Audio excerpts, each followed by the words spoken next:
Hello दोस्तों, आप सभी का आपके अपने चैनल डिकोड स्टडी में आपका हार्दिक स्वागत है। तो जैसा कि आप सभी देख रहे होंगे कि पिछले कुछ दिनों से डिकोड स्टडी पे कोई भी वीडियो अपलोड नहीं हो पा रही है। उसका जो मेन रीज़न है वो मेरी हेल्थ इशू है, जिसकी वजह से मैं क्लास नहीं ले पा रही थी। बट आप लोगों को बिल्कुल भी होपलेस होने की ज़रूरत नहीं है, अब डेली क्लास कंटिन्यू चलेगी। तो चलिए स्टार्ट करते हैं एक न्यू एनर्जी और एक नए जोश के साथ आज का सेशन। तो आज का जो हमारा पहला क्वेश्चन है वो ये कह रहा है कि हाल ही में खबरों में देखी गई सी डोम वायु रक्षा प्रणाली किस देश द्वारा विकसित की गई है। In recently new C dome air defence system has been developed by which country. Option A है इजराइल, ऑप्शन बी है जापान, ऑप्शन सी है भारत और ऑप्शन डी है इनमें से कोई नहीं।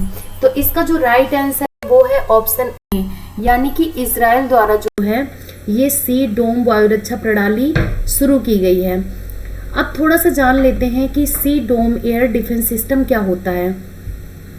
सी डोम एयर डिफेंस सिस्टम जो है ये नौसैनिक जहाज जो होते हैं उन पर जो हमले होते हैं उन हमलों को रोकने के लिए ये डिफेंस सिस्टम काम करेगा। यानी कि इसमें एक ऐसी रडार है जो नौसैनिक जहाज़ों को रोकने होने वाले हमलों को रोकने के लिए कारगर साबित होगी। ओके, आते हैं नेक्स्ट क्वेश्चन पर। नेक्स्ट क्वेश्चन कह रहा है कि विश्व पार्किंसंस दिवस कब मनाया जाता है। When is world Parkinson's day celebrated. Option A है 9 अप्रैल, ऑप्शन बी है 10 अप्रैल और ऑप्शन सी है 11 अप्रैल और ऑप्शन डी है नन ऑफ द एबव, यानी इनमें से कोई नहीं। तो इसका जो राइट आंसर है वो है ऑप्शन सी, यानी 11 अप्रैल। पार्किंसंस दिवस जो है हर वर्ष जो है 11 अप्रैल को मनाया जाता है, यानी कि कल के दिन ये पार्किंसंस डे सेलिब्रेट किया गया था। थोड़ा सा ये जान लेते हैं कि आखिर ये क्यों मनाया जाता है। ये इसलिए मनाया जाता है कि जो पार्किंसंस डिसीज होती है इससे लोगों को जागरूक किया जा सके, लोगों में जागरूकता लाई जा सके। ठीक, जागरूकता फैलाने के लिए ये किया जाता है। लोगों को इसके सिम्टम्स पता चलें कि किस कमी के कारण जो है ये होता है। क्या सिम्टम्स होते हैं, जैसे बॉडी का सुन्न हो जाना या बॉडी में अकड़न होना। मेन जो इसका सिम्टम्स है वो केंद्रीय तंत्रिका तंत्र को प्रभावित करता है। तो जब आपको इसके सिम्टम्स पता होंगे तब आप इसका इलाज अच्छे से करवा पाएंगे। इसमें बहुत सारी मेडिसिन उपलब्ध है, लेकिन अगर आप इसमें मेडिटेशन और डाइट का ध्यान देते हैं तो आराम से इस रोग से छुटकारा पाया जा सकता है। ठीक है, मतलब कंट्रोल किया जा सकता है। ओके, आते हैं नेक्स्ट क्वेश्चन पर। नेक्स्ट क्वेश्चन कह रहा है कि हाल ही में ग्लोबल हेपेटाइटिस रिपोर्ट 2024 किस संगठन द्वारा जारी की गई है। इंग्लिश में देख लेते हैं। Recently released global hepatitis report 2024 was by which organisation. Option A है वर्ल्ड बैंक, ऑप्शन बी है World Health Organization, option C है वर्ल्ड इकोनॉमिक फोरम और option D none of the above.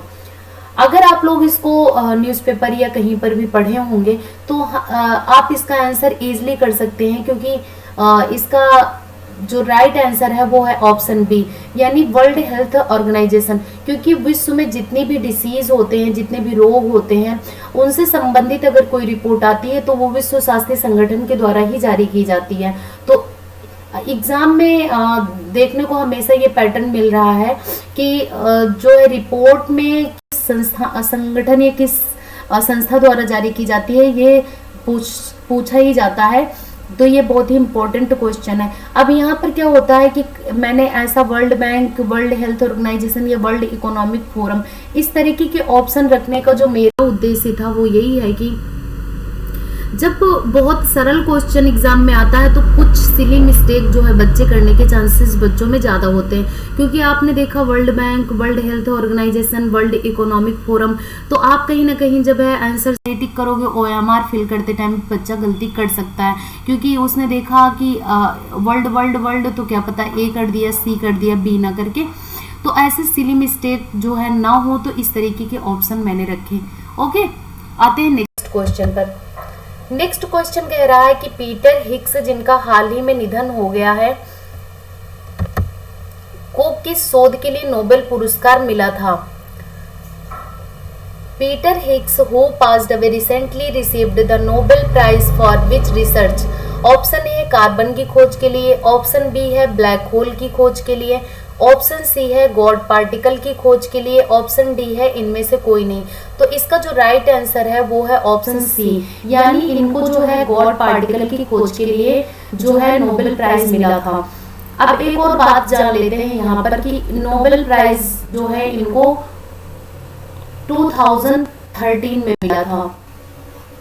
Okay, क्योंकि कभी कभी स्टेटमेंट से related question आ जाता है जब कोई महान हस्ती या सेलिब्रिटी कुछ ऐसा काम करते हैं जो एक्सपायर कर गया है, तो फिर उनसे रिलेटेड जो वर्क है वो जरूर ये पूछा जाता है। तो ऐसा आ जाए कि 2014-15 में इनको नोबेल प्राइज मिला, तो अगर आपका डेटा क्लियर है तो आप आसानी से आंसर कर पाएंगे। ठीक है, पीटर हिग्स 94 ईयर्स के थे, 94 वर्ष थे जब इनका निधन हुआ, और इन्होंने गॉड पार्टिकल की खोज की थी जिसमें इनको 2013 में नोबेल प्राइज मिला। ओके, आते हैं नेक्स्ट क्वेश्चन पर।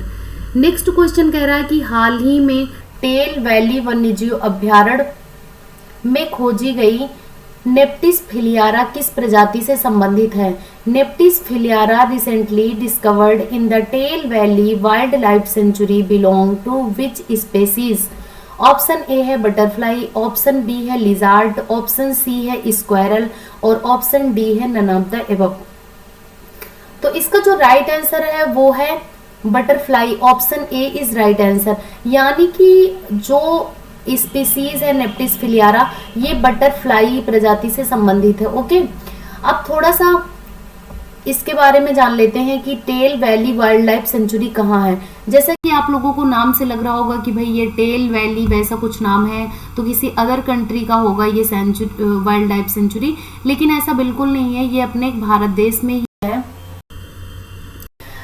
ये इसलिए हम आपको बता रहे हैं क्योंकि कभी कभी क्या होता है कि वाइल्ड लाइफ सेंचुरी एक साइड दे देगा और एक साइड कंट्री या स्टेट दे देता है, तो मिलान करने के लिए आ जाता है, जिससे आपको मैं जहाँ कहीं पर भी ऐसा कुछ होता है तो वो इसीलिए आपको याद करवाने की कोशिश करती हूँ ताकि आप जो एग्जाम में गलत करके ना आए। क्योंकि ऐसा जो है environment science and tech economics इन सब में क्या होता है ट्रेडिशनल से क्वेश्चन एग्जाम में बहुत कम आते हैं, करंट से क्वेश्चन करके पूछते हैं। तो इस तरीके का अगर कोई स्पीसीज विलुप्त हो गई है, कोई स्पीसीज नहीं खोजी गई है तो उससे रिलेटेड क्वेश्चन हमेशा एग्जाम में आते हैं। ठीक है, अब ये नेप्टिस फिलोरा जो प्रजाति है ये जैव विविधता के लिए अत्यंत महत्वपूर्ण है, ये जैव विविधता के लिए बहुत ही महत्वपूर्ण है। ओके, आते हैं नेक्स्ट क्वेश्चन पर।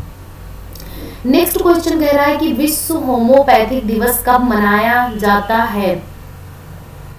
When is World Homeopathy Day celebrated? Option A है 9 अप्रैल, ऑप्शन बी है 10 अप्रैल और ऑप्शन सी है 11 अप्रैल और ऑप्शन डी है नन ऑफ द एबव। तो इसका जो राइट आंसर है वो है ऑप्शन बी। ऑप्शन बी क्या है? 10 अप्रैल को जो है होम्योपैथी दिवस, वर्ल्ड होम्योपैथी दिवस मनाया गया। ठीक, डे से रिलेटेड क्वेश्चन हमेशा आते हैं तो इस बात को ध्यान में रखना, ये बिल्कुल भी भूलना मत। ठीक, अब थोड़ा सा जान लेते हैं कि ये कोई भी डे अगर सेलिब्रेट किया जाता है तो किसी न किसी उपलक्ष्य या किसी न किसी की याद में किया जाता है। तो ये किया जाता है जो होम्योपैथी के संस्थापक थे वो थे डॉक्टर सैमुअल हनीमैन।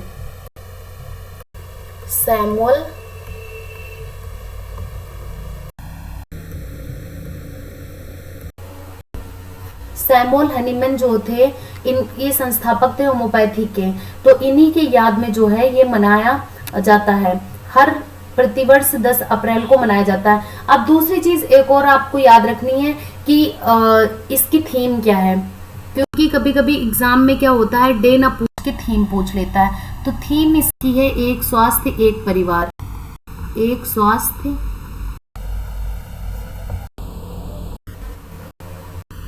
एक परिवार, एक स्वास्थ्य एक परिवार इसकी थीम है, यानी one health one family. Okay, तो इस तरीके से जो है आपको कोई डे अगर इम्पोर्टेंट आता है तो वो याद रखना है, उसकी थीम याद रखनी है, और थोड़ा सा बेसिक नॉलेज के लिए अगर किसी के संस्थापक या किसी के उपलक्ष्य में मनाया जाता है तो वो याद रखना है। ओके, तो ये थे आज के हमारे कुछ इंपॉर्टेंट क्वेश्चन जिनको मैंने क्वेश्चन क्विज के माध्यम से करवाया।